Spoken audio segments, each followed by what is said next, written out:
नमस्कार। दलितों के मसीहा डॉक्टर भीमराव अंबेडकर। आज हमारा टॉपिक है डॉक्टर भीमराव अंबेडकर ने दलित समाज के उत्थान के लिए जो महत्वपूर्ण कदम उठाए एवं मार्ग प्रशस्त किया, उस पर हम परिचर्चा करने जा रहे हैं। सबसे पहले नमस्कार, मैं डॉक्टर अनीता शर्मा, सह आचार्य राजनीति विज्ञान, राजकीय महिला महाविद्यालय, आप सबका स्वागत करती हूँ।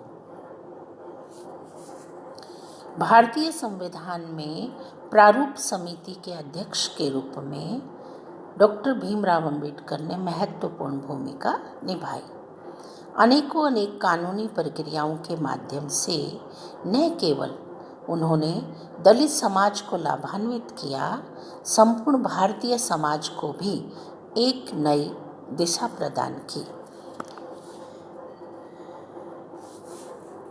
डॉक्टर भीमराव अंबेडकर ने जो महसूस किया दलित होने के नाते, और फिर उन्होंने अपने समाज के कल्याण हेतु, उत्थान हेतु, विकास हेतु जो सतत प्रयास किए, वो अपने आप में उन्हें मसीहा के रूप में स्थापित कर देते हैं।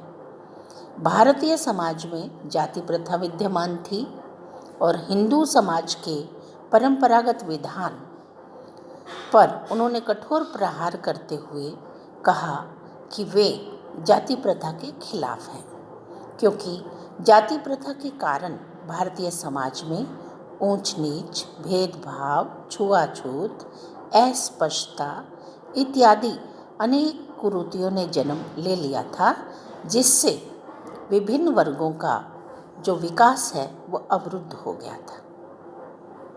वे मानते थे कि यदि इस तरह की कुरीतियाँ भारतीय समाज में विद्यमान रही तो भारतीय समाज का विकास अवरुद्ध हो जाएगा और ब्रिटिश सरकार इसका बेहद फ़ायदा भी उठाएगी। यदि हम संकीर्ण मानसिकताओं से ऊपर उठकर भारतीय समाज एवं उसका उत्थान चाहते हैं तो दलित समाज का विकास बहुत महत्वपूर्ण समझा जाना चाहिए। इसलिए उन्होंने न केवल जाति प्रथा का विरोध किया, वरन उसमें सुधार हेतु दलित समाज में अंतरजातीय विवाह पर बल दिया। अंतरजातीय विवाह और सामूहिक भोज दो ऐसे कार्यक्रम हैं जोड़े जिससे समाज को बेहद लाभ मिल सकता था। अछूतों के जीवन और प्रवृत्तियों में सुधार पर भी उन्होंने बल दिया। वे चाहते थे कि अछूत परिवार अच्छी तरह रहन सहन रखें, अच्छा खान पान रखें, अच्छे कार्यों को संपन्न करें, और सबसे महत्वपूर्ण बात तो यही है कि संगठित होकर, संघर्ष करके, शिक्षित बनकर, उन्हें संघर्षरत रहकर अपने अधिकारों के लिए लड़ना होगा। यदि वो शिक्षित नहीं होंगे, संगठित नहीं होंगे, संघर्ष नहीं करेंगे तो उनका निरंतर शोषण ही होता रहेगा। इसी प्रेरणा के लिए उन्होंने 20 मार्च 1927 को महद तालाब आंदोलन में महिलाओं को संबोधित किया। विशेष रूप से महिलाओं को संबोधित करने का उनका उद्देश्य भी यही था कि ज़्यादातर घर में रहकर बच्चों का पालन पोषण, रख रखाव, खान पान इत्यादि महत्वपूर्ण कार्यों को महिलाओं द्वारा ही संपन्न किया जाता है। और उन्होंने सबसे पहले महिलाओं को संबोधित करते हुए इसी बात पर बल दिया कि तुम्हें स्वयं साफ सुथरा रहना है और उसमें अपने आप को, परिवार को, या परिवार के व्यक्ति यदि बुरे व्यसनों में फंसे हुए हैं तो उनका विरोध करना है, उन्हें समझाना है और उन्हें सही रास्ते पर लाने का प्रयास तुम्हें करना होगा। और तुम्हें स्वयं शिक्षित होना होगा, क्योंकि पुरुष जितने शिक्षा के अधिकारी हैं उतने महिलाएं भी शिक्षा के अधिकारी हैं। जब तक समाज में शिक्षा नहीं होगी तब तक समाज में उन्नति के मार्ग प्रशस्त नहीं हो सकते। तुम्हें सबसे पहले अपने और अपने परिवार में सुधार लाने के सतत प्रयास करने होंगे। फिर इसके अलावा अछूतों को वह सार्वजनिक स्थानों के प्रयोग का अधिकार देने के पक्ष में थे। और जिस तरह से महात्मा गांधी ने आंदोलन किए थे भारतीय समाज को स्वतंत्रता संग्राम में भारतीय समाज को ब्रिटिश सरकार से मुक्त कराने हेतु, ठीक इसी तरह से डॉक्टर भीमराव अंबेडकर ने भी सत्याग्रह आंदोलनों का सहारा लिया।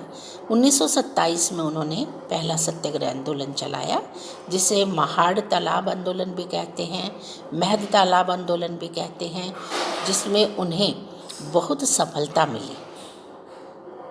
और सफलता मिलने के पीछे कारण ये था कि वो समाज के अन्य लोगों को भी साथ में जोड़कर चल रहे थे। और सार्वजनिक स्थल पर पानी पीकर उन्होंने ये साबित किया कि जो भी सार्वजनिक स्थल है, कुआं, बावड़ी, तालाब, मंदिर, मस्जिद, गुरुद्वारे, अर्थात जो भी स्थान धर्म से संबंधित है, समाज से संबंधित है, व्यवस्था से संबंधित है, उसका उपभोग करने का अधिकार प्रत्येक भारतीय नागरिक को होना चाहिए। दूसरा सत्याग्रह उन्होंने 1930 में कालाराम मंदिर प्रवेश करके चलाया, जिसमें उनका कहना था कि मंदिरों में किसी तरह से ईश्वर की प्रार्थना में किसी तरह का कोई भेदभाव नहीं होना चाहिए, और जो हिंदू धर्म में गलत नीतियां हैं उनमें सुधार होना चाहिए, और समाज में वे सामंजस्य और समरसता स्थापित करने के पक्ष में थे। दलितों का प्रथम पृथक प्रतिनिधित्व। डॉक्टर भीमराव अंबेडकर चाहते थे कि दलित समाज को अलग से प्रतिनिधित्व मिल जाए ताकि उनको राजनैतिक शक्ति प्राप्त हो सके, क्योंकि जब तक राजनैतिक शक्ति प्राप्त नहीं होगी तब तक सामाजिक व्यवस्था में बदलाव लाना बहुत कठिन है।